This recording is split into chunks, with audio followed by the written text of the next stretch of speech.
इस महत्वपूर्ण पद के लिए महज 24 घंटे में 1000 से अधिक लोगों ने आवेदन दिया है। आवेदन करने की अंतिम तारीख 18 जुलाई निर्धारित की गई है। इस पद के लिए पूर्व आईपीएस अधिकारी अमिताभ ठाकुर ने भी आवेदन किया है। जानकारी के अनुसार सीईओ की नियुक्ति 3 साल के कार्यकाल के लिए की जाएगी। चयन प्रक्रिया के बाद योग्य उम्मीदवार को ट्रस्ट के प्रशासनिक और प्रबंधन संबंधी कार्यों की जिम्मेदारी सौंपी जाएगी। चढ़ावा चोरी मामले में सूत्रों के हवाले से बड़ी खबर है, जहां एसआईटी आज जांच रिपोर्ट सौंप सकती है। रिपोर्ट में चंपत राय की लापरवाही का जिक्र है। सूत्र बता रहे हैं कि साजिश में चंपत राय की भूमिका का जिक्र नहीं है। बैंक के साथ तय एसओपी में बदलाव किए गए। नियम में बदलाव के लिए अनिल मिश्रा जिम्मेदार बताए गए। भर्ती प्रक्रिया की नियमों में भी अनदेखी की बात कही गई। रिपोर्ट में आरोपी टिन्नू की अहम भूमिका बताई गई है। टिन्नू के पास ट्रस्ट की संवेदनशील जानकारी थी, नियमों की अनदेखी हुई और सूत्रों के हवाले से खबर सामने आई। उज्जैन के विश्व प्रसिद्ध महाकाल मंदिर की सुरक्षा व्यवस्था से एक बेहद हैरान करने वाला मामला सामने आया है। यहां भोपाल के 19 साल के युवक ने 2 नाबालिग साथियों के साथ मिलकर एआई तकनीक यानी कि आर्टिफिशियल इंटेलिजेंस के जरिए एक फर्जी वीआईपी पास तैयार किया और मंदिर परिसर में प्रवेश कर गया। हालांकि सुरक्षा कर्मियों की मुस्तैदी से इस बड़े फर्जीवाड़े का भंडाफोड़ हो गया, पर गर्भगृह दर्शन लिखा देख सुरक्षा कर्मियों को शक हुआ, क्योंकि पिछले 2.5 साल से गर्भगृह में प्रवेश बंद है। बारकोड स्कैन करते ही झूठ पकड़ा गया, जिसके बाद महाकाल थाना पुलिस ने तीनों को हिरासत में ले लिया। स्वतंत्रता दिवस की तैयारियों को ध्यान में रखते हुए लाल किला आज से आम नागरिकों के लिए बंद कर दिया गया। आज से 15 अगस्त तक लाल किला में घूमने के लिए जाने वालों को प्रवेश नहीं मिलेगा। भारतीय पुरातत्व सर्वेक्षण यानी कि एएसआई ने इसे लेकर आदेश जारी कर दिया है। अब अगले 1 महीने तक पर्यटक इस विश्व प्रसिद्ध धरोहर का भ्रमण नहीं कर सकेंगे। बीजेपी कार्यालय में मिलन समारोह हुआ, जहां प्रशांत किशोर को बड़ा झटका लगा है। जन स्वराज के कई नेताओं ने बीजेपी की सदस्यता ले ली है। बिट्टू सिंह बीजेपी में शामिल हो गए हैं। दीघा से उम्मीदवार बिट्टू सिंह थे। केसी सिन्हा भी बीजेपी में शामिल हो गए हैं। जन स्वराज के कई कार्यकर्ता भी शामिल हुए हैं। कुम्हरार विधानसभा सीट से जन स्वराज के पूर्व प्रत्याशी केसी सिन्हा ने भी बीजेपी की सदस्यता ले ली है। बांकीपुर उपचुनाव को लेकर बीजेपी नेता अजय आलोक ने बड़ा दावा किया है। उन्होंने उपचुनाव में बीजेपी की जीत का दावा करते हुए कहा कि बीजेपी बांकीपुर का चुनाव जीत चुकी है। हमारी कोशिश है कि हम कम से कम 60,000 वोटों से जीतें। ये जीत राष्ट्रीय अध्यक्ष नितिन नवीन को एक तोहफा होगा। देखिए, जहां तक रही भारतीय जनता पार्टी, बांकीपुर का चुनाव हम जीत चुके हैं, लेकिन हमारे राष्ट्रीय अध्यक्ष जी 51,000 से जीते थे। हमारी ताकत है, कोशिश है कि हम कम से कम 60,000 से जीते। तो ये बांकीपुर की जनता द्वारा राष्ट्रीय अध्यक्ष जी को एक तोहफा होगा और मुझे पूरी उम्मीद है जनता तोहफा देगी। बिहार के उच्च शिक्षा क्षेत्र के लिए आज का दिन ऐतिहासिक रहा।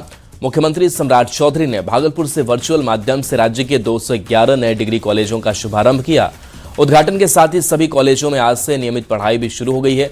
मुख्यमंत्री ने कहा कि सरकार का लक्ष्य उच्च शिक्षा को गांव-गांव तक पहुंचाना है। नए कॉलेज खुलने से खासकर ग्रामीण क्षेत्रों के छात्रों और छात्राओं को अब ग्रेजुएशन की पढ़ाई के लिए दूसरे शहरों का रुख नहीं करना पड़ेगा। इस मौके पर सीएम ने कहा कि आज देश और बिहार के लिए गौरव का दिन है। आज एक साथ 211 डिग्री कॉलेज खोला गया। ये बढ़ते हुए बिहार की तस्वीर दिखाती है। नीतीश जी ने जो सपना देखा था, आज वो सपना पूरा हो रहा है। भागलपुर उत्तर बिहार और दक्षिण बिहार का एक रास्ता केंद्र है, और क्योंकि साहबगंज से लेकर जब तक साहबगंज का पुल नहीं चालू हुआ, और अभी तो हम इस इलाके में कई चीजें काम करने वाले हैं साहब। अभी इंडस्ट्री के लिए लगभग 400 एकड़ बगल में ही जमीन हम लोगों के पास उपलब्ध है, और हम लोगों ने तय किया है यहां भी इंडस्ट्री इसी साल वहां लगाने का काम शुरू किया जाएगा, क्योंकि हमारे लोग बाहर नहीं जाए। हमारा संकल्प है हमारी समृद्धि हमारे बीच में रहे। हमारी हजारों बहनें यहां बैठी है, और आप सोचिए पहले बहनों को काम नहीं मिलता था, लेकिन नीतीश कुमार जी की सरकार जब आई तो बिहार में लाखों बहनों को काम दिया गया।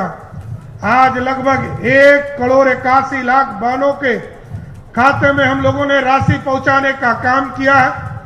और 25 तारीख को जो हमारी बहनें बच गई हैं उनको भी आश्वस्त करता हूं कि 25 तारीख को, जिस दिन मेरा 100 दिन तो 24 तारीख को पूरेगा, लेकिन जिस दिन 25 तारीख को हम लोगों ने तय किया है कि हम लोग जितनी भी बहनें हमारी बच गई हैं सबके खाते में राशि भेजने का काम हमारी सरकार करेगा। साथियों, गया जिससे बड़ी खबर, जहां स्कूल जा रहे 3 बच्चों पर ठनका गिर गया, एक बच्चे की मौत हो गई, 2 बच्चे झुलसे हैं। दोनों बच्चों का शिरघाटी अनुमंडल अस्पताल में इलाज किया जा रहा है। शिरघाटी के बेलडीहा गांव का यह मामला सामने आया है। तो ये बड़ी खबर बता रहे हैं गया जिसे, जहां स्कूल जा रहे 3 बच्चों पर ठनका गिर गया, एक बच्चे की मौत हो गई, 2 बच्चे झुलस गए। दोनों बच्चों का शिरघाटी अनुमंडल अस्पताल में इलाज जारी है। शिरघाटी के बेलडीहा गांव का यह मामला सामने आया है। मोतिहारी में पुलिस ने बड़ी कार्रवाई की है। पुलिस ने छतौनी थाने का माफिया और 18 मामलों का आरोपी नरेश पांडे के घर पर छापेमारी की। छापेमारी के दौरान पुलिस ने 16 लाख रुपए, नोट गिनने की मशीन, नेपाली करेंसी, लोडेड कट्टा, 6 कारतूस, शराब की बोतल और भारी मात्रा में आभूषण और जमीन के भारी संख्या में दस्तावेज भी बरामद किए हैं। वहीं पुलिस ने आरोपी नरेश पांडे के सहयोगी उज्जवल कुमार को भी गिरफ्तार किया है।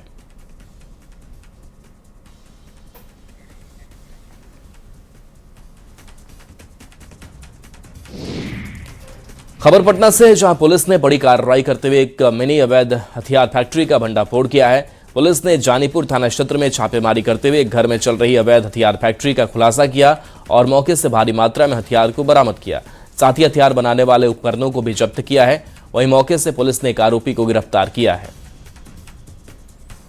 जब वो घटनास्थल पर विजिट करते हैं तो वहां से उन्होंने मंजूर हसन पिता जलील महरूम के घर को घेराबंदी करी एवं विधिवत छापेमारी किया, जिसमें वहां से एक देसी कट्टा बरामद हुआ, एक देसी कट्टा का बॉडी बरामद हुआ, साथ ही साथ एक देसी कट्टा का बैरल बरामद हुआ और 2 जिंदा कारतूस भी बरामद हुए तथा एक काले रंग का टूल बॉक्स बरामद हुआ जिसमें विभिन्न प्रकार के इक्विपमेंट्स थे जिनसे हथियार बनाने का कार्य किया जाता था।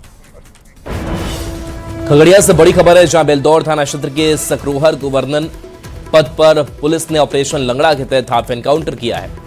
बताया जा रहा है कि अपराधी अखिलेश सदा वाहन चेकिंग अभियान के दौरान पुलिस से उलझ गया और दारोगा की पिस्टल छीनकर भाग रहा था। पुलिस ने कार्रवाई करते हुए जब अखिलेश सदा को पकड़ा तो वो पुलिस से ही भिड़ गया, जिसके बाद पुलिस ने फायरिंग करते हुए उसके पैर में गोली मार दी। फिलहाल उसे इलाज के लिए सदर अस्पताल में भर्ती कराया गया है। पुलिस उसका आपराधिक इतिहास खंगाल रही है, जिसमें बेलदौर थाना के एक अफसर और 2 उनके साथ फोर्स थी। जब चेकिंग के क्रम में 3 व्यक्ति आते हैं, वो संदेहास्पद स्थिति में होते हैं। पुलिस के द्वारा उनको रोका जाता है, लेकिन पुलिस के साथ उनका वो उलझ जाते हैं और पुलिस के साथ मारपीट करने की कोशिश भी उसमें उनके द्वारा की जाती है। और इसी क्रम में उनके द्वारा जो पुलिसकर्मी की पिस्टल थी उसको छीन कर भाग जाते हैं, मोबाइल फ़ोन को भी। तुरंत इसकी सूचना SHO बेलदौर द्वारा कंट्रोल रूम को दी जाती है। तत्पश्चात इसमें जो पिस्टल को लेकर भागा था अभियुक्त अखिलेश कुमार सन ऑफ लालू सदा, जो कुरबन वार्ड नंबर 4 थाना बेलदौर जिला खगड़िया का रहने वाला है, इसकी इसमें गिरफ्तारी की गई है। पिस्टल भी इसमें बरामद कर ली गई है। साथ ही साथ जो मोबाइल फ़ोन को लेकर भागा था उसको भी बरामद कर लिया गया है। बिहार पुलिस डिजिटल पुलिसिंग की दिशा में तेजी से आगे बढ़ रही है। अब पुलिस की कई इकाइयां अपनी कार्य क्षमता बढ़ाने के लिए AI का इस्तेमाल कर रही है। AI की मदद से अपराध पर नजर रखने, जांच को तेज करने और कानून व्यवस्था को बेहतर बनाने का प्रयास किया जा रहा है। बिहार में सबसे पहले अग्निशमन विभाग ने इस तकनीक का उपयोग शुरू किया था। अब पुलिस की कई इकाइयां भी AI के जरिए आधुनिक और प्रभावी पुलिसिंग की दिशा में काम कर रही है।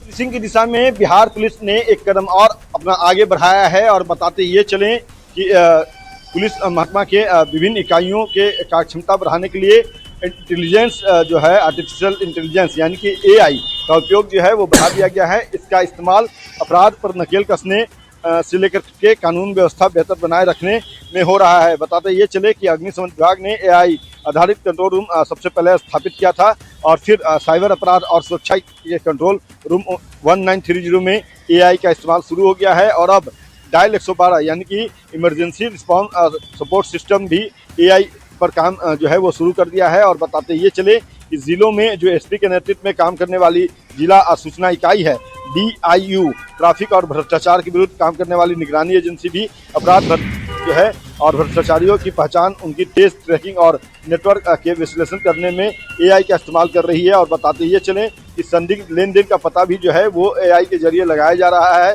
CID ट्रैफिक निगरानी अन्वेषण ब्यूरो EOU और DIU ने AI का उपयोग बढ़ा दिया है और AI से अपराध की ट्रैकिंग और अवैध संपत्ति का पहचान जो है उसमें भी सहयोग मिल रहा है। तो बताते ये चले कि सबसे पहले जो है AI का इस्तेमाल जो है अग्निशमन विभाग ने शुरू किया था और इसकी शुरुआत खुद मुख्यमंत्री ने उद्घाटन करके अपने हाथों से किया था। तो कहीं न कहीं कह सकते हैं कि समय के बदलते जो है हालात को देखते हुए, स्थिति को देखते हुए अब पुलिस महकमा भी जो है वो हाईटेक हो गया है और अब तकनीक के दिशा में अपने कदम तेजी से बढ़ाने लगा है। अमित कुमार, न्यूज़ 18 पटना। खबर सहरसा से, जहां सदर थाना के रिफ्यूजी कॉलोनी में दो पक्षों के बीच मारपीट का मामला सामने आया है। घटना का CCTV वीडियो भी सामने आया है, जिसमें कुछ युवक एक युवक की पिटाई करते नजर आ रहे हैं। पीड़ित पक्ष का आरोप है कि पुराने विवाद में दिए गए आवेदन को वापस लेने का दबाव बनाया जा रहा था। समझौते के बहाने युवक को बुलाकर उसके साथ मारपीट की गई। हमले में युवक गंभीर रूप से घायल हो गया और उसका अस्पताल में इलाज चल रहा है। पीड़ित ने सोने की चेन छीनने का भी आरोप लगाया है। पुलिस CCTV फुटेज के आधार पर मामले की जांच कर रही है। पक्ष में बुलाया गया कि समझौता करके वो आवेदन भरवाया जाएगा। उतने देर में उधर से आया वो उसका छोटा भाई और बड़ा भाई क्या किया, पिंटू और कन्हैया दोनों मिलकर रड से इसको बड मारा। इतना मारा है कि वहाँ बेहोश था। ये आज सब न्यूज़ पर भी है, देख सकते हैं कि क्या हालत है।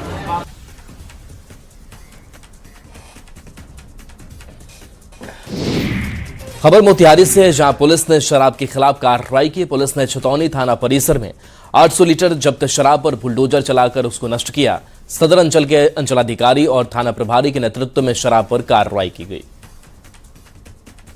है कि बिहार में शराब कानून लागू है। छतौनी थाना अंतर्गत पकड़े गए अवैध देशी विदेशी शराब को लगभग 800 लीटर शराब को विनष्ट किया गया है। छतौनी थाना के परिसर के अंतर्गत छतौनी थाना के द्वारा पिछले 1.5 साल में पकड़े गए सभी शराब को जिला पदाधिकारी के आदेश के आलोक में विनष्ट का कार्यक्रम अभी चल रहा है। विनष्ट की प्रक्रिया शुरू हो गई है, विनष्ट किया जा रहा है। आरस से बड़ी खबर है, जहां सदर अस्पताल में बुजुर्ग की मौत हो गई है। बच्चा सिंह के इलाज के दौरान मौत हो गई। मरीज की मौत के बाद हंगामा हुआ। डॉक्टरों पर लापरवाही का आरोप लगाया गया है। दवा और इलाज समय पर नहीं मिलने का दावा है। परिजनों ने जांच की मांग की है। वहाँ से रेफर किए गए, ठीक है ना। फिर हम यहाँ पर सुबह में लेकर आए हैं। वहाँ पर सर ये मतलब जो भी था जो लिखकर उसके बाद 3 ताले पर इनको एडमिट कर दिया। एडमिट करने के बाद सर ये जो लिखे थे ये देखिए सर, ये सब लिखे थे जो चार्ज PCM जो लिखे थे रेगुलर चलने के लिए, जिनका फीवर बहुत ज़्यादा हो रहा था, लिखे हुए थे। कोई मतलब 2 दिन से इसमें कोई भी मतलब नहीं चल रहा है, दवाई नहीं चल रहा है, कुछ भी नहीं। बड़ी खबर समस्तीपुर से है, जहां प्रेम प्रसंग से जुड़े मामले में एक संदिग्ध युवक की संदिग्ध मौत हो गई है। सनसनी फैल गई। मृतक की पहचान सूरज सोनी के रूप में हुई है। बताया जा रहा है कि सूरज अपने दोस्त की पत्नी डॉली कुमारी के साथ पिछले कुछ समय से मुजफ्फरपुर में रह रहा था। जानकारी के मुताबिक तबीयत बिगड़ने के बाद डॉली कुमारी सूरज को लेकर सदर अस्पताल पहुंची, जहां डॉक्टरों ने जांच के बाद उसे मृत घोषित कर दिया। वहीं मृतक के परिजनों ने डॉली पर हत्या का आरोप लगाया है। उनका कहना है कि प्रेम संबंध के बाद दोनों साथ रहने लगे थे। परिजनों ने पुलिस से निष्पक्ष जांच और कार्रवाई की मांग की है। वहीं डॉली के परिजनों ने इन आरोपों को बेबुनियाद बताया है। फिलहाल पुलिस पूरे मामले की जांच कर रही है। माँ को कि ऐसा बात है, सो सूरज की तबीयत खराब है, सो हम लेके आ रहे थे समस्तीपुर। हम कहे वहीं हॉस्पिटल में लेके जाइए, जो नज़दीक हॉस्पिटल है वहाँ लेके जाइए। तो बोले कि नहीं, वहाँ आप ले जाने से कोई फ़ायदा नहीं है, सो अभी नहीं रहा, इनका सांस टूट चुका है। तो हम कहे कि ठीक है, तो आप लोग कहाँ हैं? तो बोले कि अभी हम लोग मुजफ्फरपुर से चल दिए हैं, तो मतलब कि हम आ रहे हैं आपके घर पर। हम कहे ठीक है आइए। तो घर पर नहीं बोला कि हम कहे हॉस्पिटल लेके आइए, यहाँ देखा जाएगा। तो यहाँ लाने के क्रम में अब डॉक्टर साहब ने बोला कि तब पहले से हत्या मतलब कि मौत हो चुकी है। सो हत्या का मामला है पूरा। ये थे यहाँ से क्या मर जाओ ना, मर जाओ तो मर जाओ। हमको नहीं पता था, हमने कहा ना क्या ना फालतू में बात बोल रहे हैं। उसके बाद में हम बोले कि ठीक है रुकिए, हम खाना बनाते हैं। खाना बोले कि अब रुक जाओ, नहीं ना नहीं तो बनाना। वो लोग फिर वहाँ से पूरी कचौड़ी खिला दिए। बोले कि जाते हैं बनाते हैं। तो हम गए कपड़ा उतारने के लिए छत पर से, ऊपर में तो गए, उसके बाद में वो लेडीज़ थी छत पे, उससे बात करने लगे, तब तक नहीं कर दिए। क्या ये बताइए। हम कुछ नहीं जानते सर, हमको फोन किया है बेटी कि मायगे से लड़का से पैसे दोनी करो इसे से जल्दी आ, तो हम गए हैं तो देख रहे हैं कि लड़पुआर एकदम भेल, इतने हम जानते हैं। हुआ भी पता लगा लीजिए कहाँ से तो उसके बाद आप वहाँ पर पहुँचे तो इसको कहाँ लेके गए? वही कथी कहै छै, हॉस्पिटल में लेके गए? सुतापट्टी हॉस्पिटल में लेकर गए थे। अच्छा। बिहार लोक सेवा आयोग ने अभियोजन पदाधिकारी के पद पर नियुक्ति को लेकर परीक्षा का आयोजन किया, जिसमें भोजपुर जिले के आरा शहर में कुल 12 परीक्षा केंद्र बनाए गए। इन परीक्षा केंद्रों पर कड़े इंतजाम किए गए, वहीं सीसीटीवी कैमरे के साथ साथ जैमर भी लगाए गए हैं। वहीं हर परीक्षा केंद्र पर सुरक्षा कर्मियों के साथ दंडाधिकारी की तैनाती की गई है। बता दें कि 2 पालियों में परीक्षा का आयोजन किया गया है। परीक्षा सुबह 10 बजे से 12 बजे और 2:30 से 4:30 बजे तक होगी। बिहार लोक सेवा आयोग के द्वारा आयोजित ये सहायक अभियोजन सेवा के अभियोजन पदाधिकारी के पद पर नियुक्ति को लेकर के आज प्रारंभिक प्रतियोगिता परीक्षा का आयोजन किया गया है, जिसमें कि भोजपुर जिले में कुल 12 परीक्षा केंद्र बनाए गए हैं, जहां की उन परीक्षा केंद्रों पर 6936 परीक्षार्थी जो हैं वो परीक्षा में भाग लेंगे। 10 बजे से आयोजित यह 2 पालियों में परीक्षा 12 बजे तक होगी। उसके बाद द्वितीय पाली की जो परीक्षा है 2:30 से 4:30 पर संचालित की जाएगी। वहीं भोजपुर जिले के बनाए गए 12 परीक्षा केंद्रों पर तकरीबन 7000 के आसपास जो परीक्षार्थी हैं वो शामिल हैं। वहीं परीक्षा को लेकर के देखिए हर परीक्षा केंद्र पर सुरक्षा के कड़े इंतजाम किए गए हैं। पुलिस बल के साथ दंडाधिकारी की तैनाती की गई है। उन जो परीक्षार्थी हैं उनको कड़ी सुरक्षा एवं जांच के बाद उनको अंदर प्रवेश कराया जा रहा है। उड़नदस्ता टीम का भी गठन किया गया है, जो कि हर परीक्षा केंद्रों पर घूम करके जायजा लेगी। यानी कुल 12 परीक्षा केंद्रों पर आयोजित इस परीक्षा को लेकर के सुरक्षा के मुकम्मल इंतजाम किए गए हैं।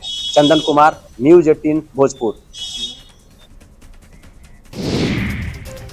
पुलिस मुख्यालय पुलिसिंग को लेकर हमेशा कुछ न कुछ गाइडलाइन जारी करती है, लेकिन थाना स्तर पर वो गाइडलाइन पहुंचते पहुंचते दम तोड़ने लगती है। कुछ ऐसा ही मामला बाढ़ अनुमंडल के अथमल गोला में देखने को मिला, जहां एक पुलिसकर्मी लुंगी पहने हुए थाने में एक पीड़ित से आवेदन लेते हुए नजर आ रहा है। पुलिसकर्मी के शरीर पर कोई भी शर्ट नजर नहीं आ रही है। हालांकि न्यूज़ 18 वायरल वीडियो की पुष्टि नहीं करता। ये भी बताया गया कि अथमल गोला थाना के थाना प्रभारी भी थाने में कम ही नजर आते हैं, जिससे पुलिसिया व्यवस्था पर सवाल खड़े हो रहे हैं।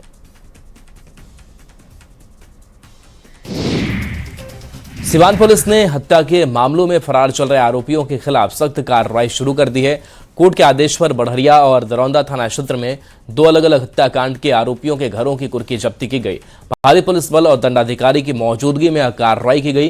पुलिस का कहना है कि कई बार छापेमारी के बावजूद आरोपी गिरफ्तार नहीं हुए, जिसके बाद कोर्ट के आदेश पर यह कदम उठाया गया। पुलिस ने फरार अपराधियों के खिलाफ अभियान आगे भी जारी रखने की चेतावनी दी है।